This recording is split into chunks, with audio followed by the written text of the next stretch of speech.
Hello friends, இந்த video ஒரு வித்தியாசமான வீடியோங்க. இதில் ரெசிபியோ இல்லை எந்த ஒரு இதுவுமே டிப்ஸோ கிடையாதுங்க.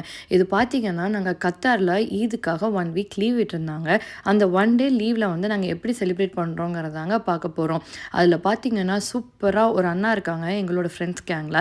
அவங்க வந்து வீடு வில்லா மாதிரி இருக்காங்காட்டிக்கு அவங்க வீட்டுக்கு பின்னாடியே நம்ம குக் பண்ணலாம் அப்படின்னு பிளான் பண்ணியிருந்தாங்க. இதுதான் பண்ணது. மட்டன் பிரியாணி, சிக்கன் கிரேவி, முட்டை, ரைத்தா அந்த மாதிரி சூப்பராக பண்ணியிருந்தாங்க. அது பண்ணது லேடிஸ் கிடையாதுங்க, இவங்களாம் தான்.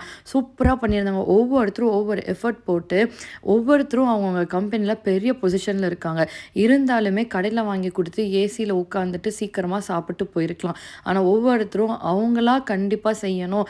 ஒவ்வொரு வேலையுமே அவங்களா எடுத்து ஜென்ட்ஸ் எல்லாருமே சேர்ந்து பண்ணி தாங்க எங்களுக்கு சூப்பராகவே போட்டாங்க, லேடிஸ் எல்லாத்துக்குமே. அதுவுமே பார்த்திங்கன்னா அட் த எண்ட் வந்து குழந்தைங்களுக்கும் அவங்களே பரிமாறிட்டு நாங்கள் சாப்பிட்டதுக்கப்புறம் தாங்க அவங்களே சாப்பிட்டாங்க. இது பார்க்குறக்கே எங்களுக்கு ரொம்ப சந்தோஷமாகவும் இருந்துச்சு. அதை நாங்கள் என்ஜாய் பண்ணோம். நாங்களாக இருக்கட்டும், எல்லா லேடிஸுமே நாங்கள் வந்து என்ஜாய் பண்ணோம். இந்த மாதிரி பண்ணுறது எல்லாமே வந்து ஒரு ஹாப்பினஸை கொடுக்கும் தானே. இது நிறையா வந்து ப்ரிப்ரேஷன் டைமும் இருந்துச்சு. எங்களுக்கு வந்து கொத்தமல்லி தழை, புதினா இது எல்லாமே வாங்கிட்டு க்ளீன் நாங்களாம் பண்ணிகிட்டு இருந்தோம், லேடிஸ்லாம் உட்காந்துட்டு.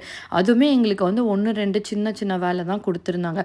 மீதி எல்லாமே அவங்களே சூப்பராக பண்ணிட்டாங்க. க்ளீனிங் வரைக்கும் எல்லாமே அவங்க பண்ணிட்டாங்க. இதில் வந்து ப்ராப்பர் வந்து இன்க்ரீடியன்ட்ஸ் போட்டு ரெசிபி பார்க்க முடியாது. ஹியர் அண்ட் தேர் பிட் வந்து நாங்கள் எடுத்த அந்த கிளிப்பிங்ஸ் வந்து நாங்கள் இதில் ஆட் பண்ணியிருக்கோம். இந்த வீடியோட முக்கியமே வந்து என்னன்னா, நம்ம காசு கொடுத்து நம்ம எதை வேணாலும் வாங்கிட்டு நம்ம அந்த நேரத்துக்கு என்ஜாய் பண்ணிடலாங்க. ஆனால் ஒவ்வொருத்தரும் பாருங்களேன், அதுவும் கத்தாரில் அடிக்கிற வெயிலுக்கு வெளியில் நின்றுட்டு அவ்வளோ தூரம் கஷ்டப்பட்டு இந்த ஒரு பிரியாணியை பண்ணி கொடுக்குறாங்கன்னா அதுக்கு அவங்க மனசும் அந்த காரணம் தாங்க முக்கியம். இவங்க தாங்க மெயின் ஹீரோவே. அப்படியே பார்த்துக்கிட்டே இருந்தாங்க. இப்போ வந்து நம்மளுக்கு எப்பவும் போல் வந்து பிரியாணிக்கு என்னென்ன வேணுமோ அதெல்லாமே ரெடி பண்ணியாச்சு. கொஞ்சம் எண்ணெய் ஊற்றிட்டாங்க. எண்ணெய் ஊற்றிட்டு மேக்ஸிமம் வந்து நாங்கள் வந்து பெரியவங்க ஒரு 30 பேர் சாப்பிட்ருப்போம்.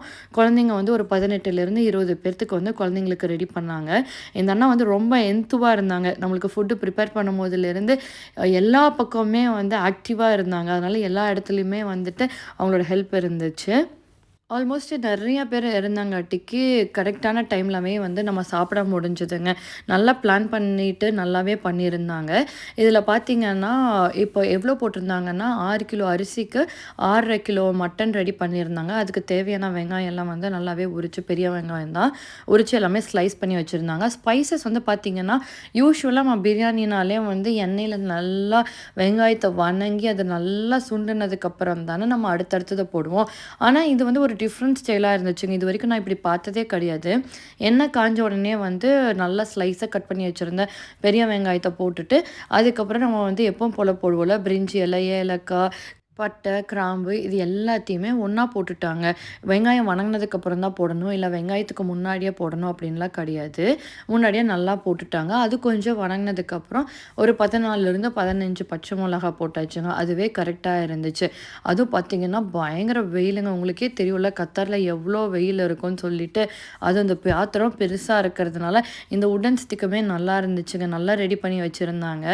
இவங்க தான் போட்டு மேக்ஸிமம் வந்து நல்லா ஃப்ரை பண்ணிக்கிட்டு இருந்தாங்க. அதுதானே ரொம்ப முக்கியம் பிரியாணிக்கு.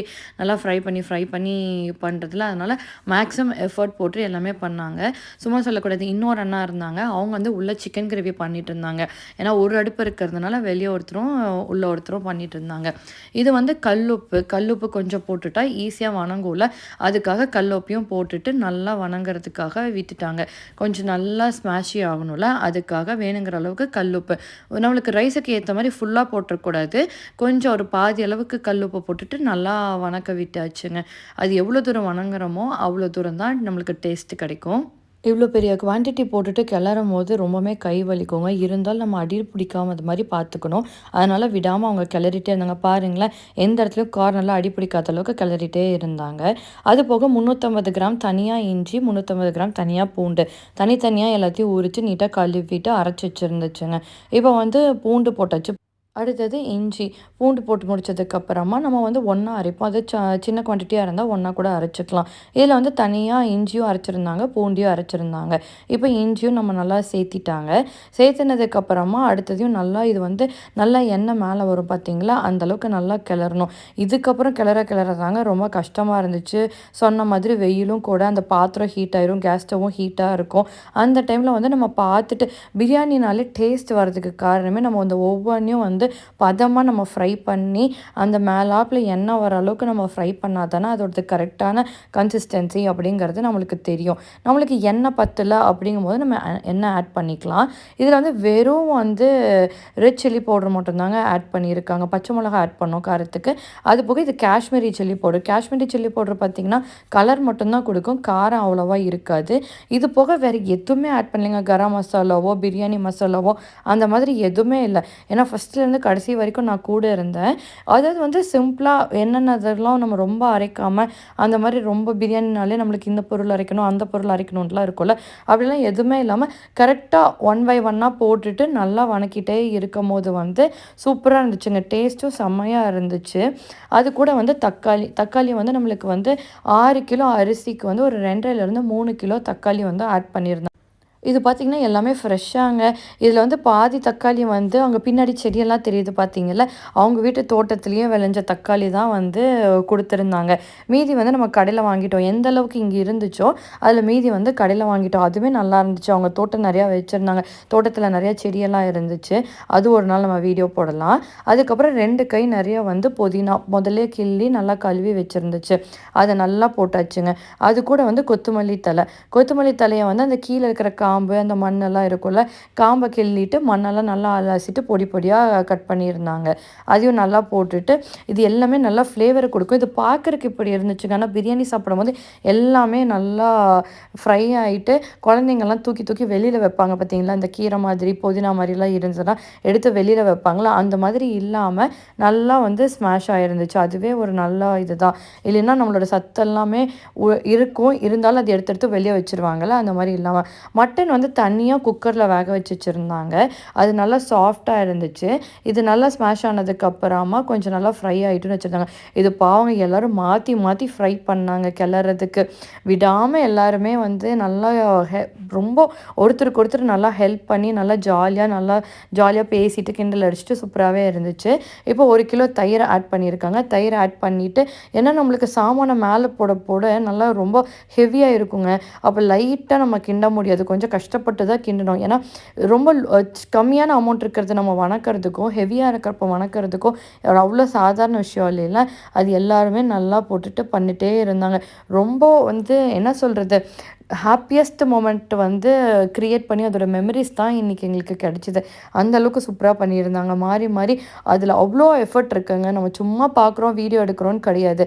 இந்த வீடியோவை எடுத்ததுக்கு முக்கியமான காரணமே வந்துட்டு ஒவ்வொருத்தரும் வெளிநாட்டில் இருக்கும் போது சொந்தங்களை விட்டுட்டு நம்ம குடும்பத்தை விட்டுட்டு எல்லாத்தையும் விட்டுட்டு நம்ம இருக்கும் போது இருக்கிற ஒவ்வொரு நாளையும் நாங்கள் கிடைக்கிற கேப்பை வந்து எப்படி ஃப்ரெண்ட்ஷிப்குள்ளாரியே ஒரு ரிலேஷனை க்ரியேட் பண்ணிவிட்டு எவ்வளோ சந்தோஷமாக இருக்கோம், எப்படி ஷேர் பண்ணிக்கிறோம், எப்படி ஒருத்தருக்கு ஒருத்தர் நாங்கள் வந்து ஹெல்ப்ஃபுல்லாக இருந்துக்கிறோங்கிறதுக்கு தாங்க முக்கியமாக இந்த வீடியோவே. ஊரில் நம்ம எப்போ வேணாலும் ஃப்ரெண்ட்ஸ் கூட ரிலேட்டிவ்ஸ் கூட நம்ம ஏதாச்சும் ஒரு ஃபங்க்ஷன் நல்லது கெட்டது ஒரு கோயில் அப்படி இப்படின்னு போவோம். இங்கே வந்து எங்களுக்கு அந்த மாதிரி எதுவுமே இருக்காதுல்ல. அப்படி இருக்கும்போது இதை நாமளாக க்ரியேட் பண்ணிவிட்டு இவ்வளோ கஷ்டப்பட்டாலும் அட் த எண்ட் ஒரு சந்தோஷத்தை கொடுக்கும். நேற்றுலேருந்து ப்ரிப்பேர் பண்ணியிருப்பாங்க, லிஸ்ட்டு போட்டாங்க, என்னென்ன வாங்கணும், யார் யார் என்னென்ன பண்ணணும் அப்படின்ட்டு எல்லாருமே ஒரு ஈக்குவலாக இருந்தாங்க. இதுதான் உள்ளே இருக்காங்களா பாலான்னா, அவங்க வந்து சிக்கன் கிரேவி பண்ணிட்டு இருந்தாங்க. அவங்க ரொம்ப கஷ்டப்பட்டாங்க. 2 கிலோ சின்ன வெங்காயத்தை உரித்து அதை நல்லா வணக்கி மசாலா அரைச்சி அந்த ப்ரிப்ரேஷனும் ரொம்ப ஹார்ட் ஒர்க் பண்ணி தான் பண்ணிட்டு இருந்தாங்க. என்னால் வீடியோ வந்து இதில் தான் எடுக்க முடிஞ்சதுன்னா இங்கேயும் அங்கேயும் போய் பண்ணதுனால. இப்போ வந்து 1 டம்ளர் அரிசிக்கு 1 டம்ளர் தண்ணிங்கிற மாதிரி ஊற்றி கொதிக்க வச்சுட்டாங்க. அது நல்லா கொதிச்சதுக்கப்புறமா ரைஸில் வந்து தண்ணியே இல்லாமல் நல்லா வடிகட்டி எல்லாருமே போட்டுட்டு இருந்தாங்க. அதுக்கப்புறமா சும்மா வந்து நம்ம மிக்ஸ் பண்ணிடக்கூடாது, அப்போ அரிசி உடஞ்சிரும்ல, அப்போ லைட்டில் கீழே எதுவுமே பிடிச்சிடக்கூடாதுங்கிறதுக்காக லைட்டாக எல்லாத்தையும் மிக்ஸ் பண்ணிவிட்டு ஒரு கொதி வந்தோடனே எடுத்து கீழே வச்சுட்டாங்க. கீழே வச்சுட்டு ஃபுல்லாக ஒரு ஃபாயில் போட்டுட்டு அந்த கேப்பில் வந்து அவங்க ஒரு தோசைக்கல் வச்சுருந்தாங்க. நல்லா ஹெவியான தோசைக்கல், அது சூடாக்கிறதுக்காக. அப்புறம் அந்த சூடான தோசைக்கல் எடுத்து கீழே வச்சுட்டு இன்னொரு தோசைக்கல் மேலே வச்சுட்டாங்க. அதுக்கு மேலே நம்ம ரைஸு, அதுக்கு மேலே நம்ம சூடு பண்ணோம்ல அந்த தோசைக்கல்லை வச்சுட்டு கரெக்டாக ஒரு 20 மினிட்ஸுக்கு வந்து அப்படியே வச்சுட்டாங்க. அதுலேயே சூப்பராக வந்துருச்சுங்க. 20 மினிட்ஸ் கழிச்சிட்டு ஒரு ஃபாயில் ஓப்பன் பண்ணாங்க. அவ்வளோ நல்லா இருந்துச்சுங்க. அது மிக்ஸ் பண்ணி பார்க்கும் போது பார்த்திங்கன்னா அந்த டைம்லேயே அந்த சூடு, அந்த ஸ்மெல்லு அது எல்லாமே ரொம்ப நல்லா இருந்துச்சு. அப்படியே ரொம்ப காரம் இல்லாம, உப்பு இல்லாம, அந்த மாரி எதுவுமே நம்மளுக்கு சாப்பிடும்போது சில சமயத்தில வந்து ரொம்ப நெய் ஊத்தி செஞ்சுட்டாலும், ரொம்ப எண்ணெய் ஊத்தி செஞ்சுட்டாலும், பிரியாணி சாப்பிட்டோனே ஒரு ஹெவி ஃபீலிங் இருக்கும்ல, அந்த மாரி இல்லாம, நம்ம மன திருப்தியோட நல்லா சாப்பிட்டு, சுட சுட சாப்பிட்டோம்னா, நம்மளோட வயிறும் கும்முன்னு இல்லாம, ஒரு மாரி நல்ல ரிலாக்ஸ்டா ஒரு பிரியாணி சாப்பிட்டாலுமே ஒரு நல்ல ரிலாக்ஸ்டான ஃபீலிங்காவும், நல்ல திருப்தியாவும் இருக்கிற மாதிரி இருந்துச்சு. சம்டைம்ஸ் ரொம்ப காரமா போச்சுன்னா, நம்ம ஃபர்ஸ்ட் டைமுக்கு மேலேயே நம்ம சாப்பிட முடியாது. இல்ல ரொம்ப நெய் எச்சா இருந்துச்சுனாலும் நம்மளால சாப்பிட முடியாது. அது அப்படியெல்லாம் இல்லாம ரொம்ப நல்லா இருந்துச்சுங்க. அது கூட ஒரு சிக்கன் கிரேவி இருந்துச்சு பார்த்தீங்களா? இதுதான் அந்த சிக்கன் கிரேவி. அது அந்த கொதிக்க கொதிக்க நல்லா அந்த எசன்ஸ் இறங்கி, நம்ம ஊர்ல அப்படியே தண்ணி குழம்பு அப்படி சொல்லுவாங்கல்ல, அந்த மாரி இருந்துச்சு. இங்க பார்த்தீங்களா, குழந்தைங்களுக்கும் அவங்களே எல்லாருமே பரிமாறி, எல்லாத்துக்கும் அவங்களுக்கு ஃபீட் பண்ணிட்டு, நாங்க வந்து டேபிள்ல லேடீஸ் உட்காந்துட்டோம். அதுக்கப்புறம் இவங்க தாங்க இன்னைக்கோட ஹீரோஸே. கஷ்டப்பட்டு எல்லா வேலையும் பண்ணிட்டு கடைசியா சாப்பிடுறாங்க. உங்க வீட்லயும் இந்த மாரி ஏதாச்சும் ஒரு வீக்கெண்டோ, இல்லன்னா ஒரு ஹேப்பி மொமெண்ட்ஸ் கிரியேட் பண்ற மாதிரி ஏதாச்சும் ஒண்ணு சேர்ந்து பண்ணி பாருங்க. சூப்பராவே இருக்கும்.